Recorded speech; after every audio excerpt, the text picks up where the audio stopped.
سب سے پہلے تو میں آپ تمام حضرات کا مشکور ہوں، آپ ہماری دعوت پر تشریف لائے۔ الحمدللہ پاکستان علماء کونسل اپنی جدوجہد میں مصروف ہے، اور کچھ مسائل جو اس وقت پیدا ہوئے ہیں ملک میں اور جو میں سمجھتا ہوں بہت اہم ہیں، اس میں سب سے پہلا مسئلہ یہ بچیوں اور عورتوں کے ساتھ ہونے والی زیادتی ہے، جو روزانہ بڑھتی چلی جا رہی ہے۔ فوری طور پر ہمارا چیف جسٹس آف پاکستان سے مطالبہ ہے کہ جو اب تک مقدمات درج ہوئے ہیں اور ملزم گرفتار ہوئے ہیں، ان کے مقدمات کے لیے اسپیشل جج مقرر کیے جائیں، اور 1 ہفتے میں یا 15 دن میں ان کی سماعت مکمل کر کے ان کو سرعام سزائیں دی جائیں۔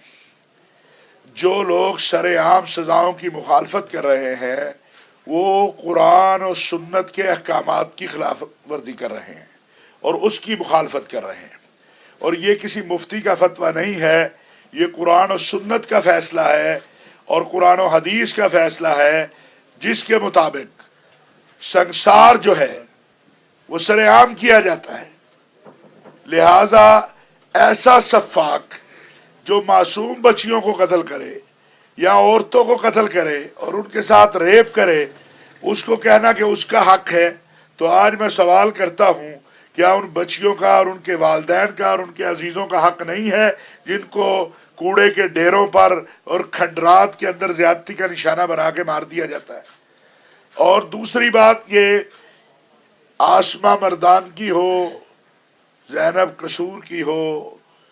کہیں کی بھی ہو، بیٹی بیٹی ہوتی ہے۔ سیاسی قائدین سے بھی ہاتھ جوڑ کے اپیل کرتا ہوں کہ کم از کم بچیوں کے معاملے میں سیاست چھوڑ دے۔ دکھ کی بات ہے، افسوس کی بات ہے کہ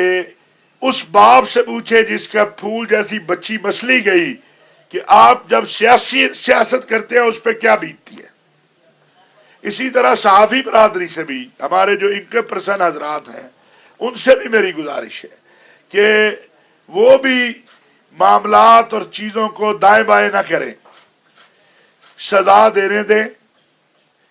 ٹرائل ہونے دیں۔ اگر چیزوں کو الجھاتے جائیں گے یہ واقعات بڑھتے جائیں گے۔ پاکستان میں اگر آپ نے ان واقعات کو روکنا ہے، پاکستان علماء کونسل کے دارالافتاء نے یہ باقاعدہ طور پر کل بیان جاری کیا تھا، جس کی ہم توثیق بھی کر رہے ہیں، کہ شرعی طور پر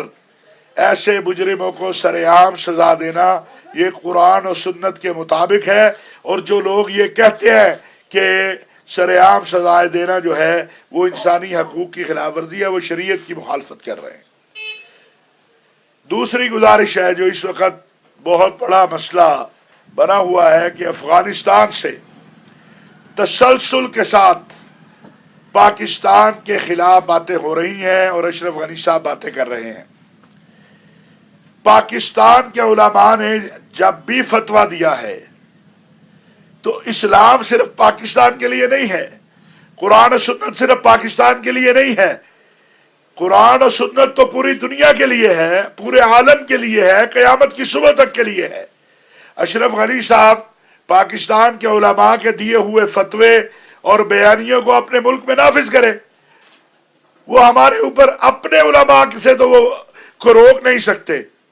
میرا سب سے پہلا مطالبہ ہے کہ افغان حکومت افغان علماء کو جنہوں نے پاکستان کے خلاف جہاد کا فتویٰ دیا ہے، نہ صرف یہ، ان سے وہ فتویٰ واپس کروائے، ان کے لیے سزاؤں کا اعلان کریں۔ اور ہم نے فتویٰ دے دیا، سن 2002 میں بھی ہم نے مشترکہ فتویٰ دیا تھا۔ خودکش حملے کبھی کسی نے نہیں کہا کہ حلال ہے، علماء نے متفقہ طور پر خودکش حملوں کو حرام قرار دیا ہے۔ اور جہاں تک افغانستان کی صورتحال ہے، اس کا فیصلہ افغان عوام اور افغان حکومت اور طالبان نے کرنا ہے، پاکستان کا اس میں کوئی کردار نہیں ہے۔ ہم نے جب بھی مذاکرات کی کوشش کی، امریکہ نے، ہندوستان نے مل کر اسے ناکام بنایا، اور آج پاکستان کے بارڈر کے اوپر داعش کو جو پھیلایا جا رہا ہے، اس سے امریکہ کی پالیسی نظر آ رہی ہے کہ پاک افغان بارڈر کے اوپر داعش کا پھیلانا پاکستان کو غیر مستحکم کرنے کی کوششوں میں سے ایک ہے۔ اسی طرح پاکستان کو امریکہ نے مذہبی آزادی کی واچ لسٹ پر ڈالا ہے، اور سعودی عرب کو۔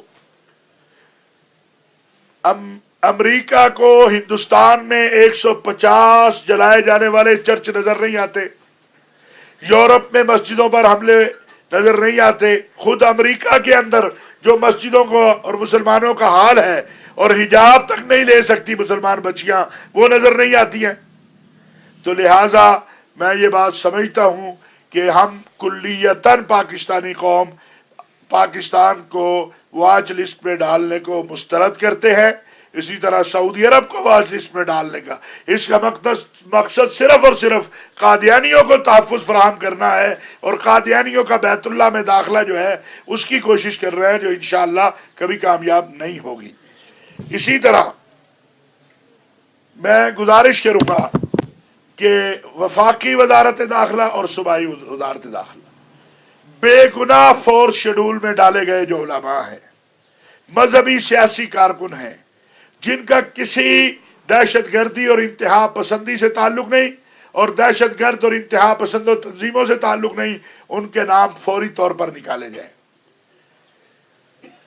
علامہ خادم رضوی صاحب کی جماعت کے لوگوں کے نام اگر آپ بیک جنبش قلم نکال سکتے ہیں تو بے گناہ سیاسی مذہبی کارکنوں کے نام آپ کیوں نہیں نکال سکتے؟ ہمارا مطالبہ ہے کہ علماء پر، اور ضعیف ترین 70 80 سال کے جو علماء ہیں ان پر فورس شیڈول لگایا گیا ہے، جن کا کسی تنظیم سے تعلق نہیں ہے، لہذا اس کو ختم کیا جائے، تاکہ جو قومی بیانیہ آپ لے کر آئے ہیں اس قومی بیانیے کو آگے بڑھانے کے لیے بہت ساری اصلاحات کی ضرورت ہے۔ آج ہم اس کا خیر مقدم کرتے ہوئے مطالبہ کرتے ہیں کہ قومی بیانیہ کو مزید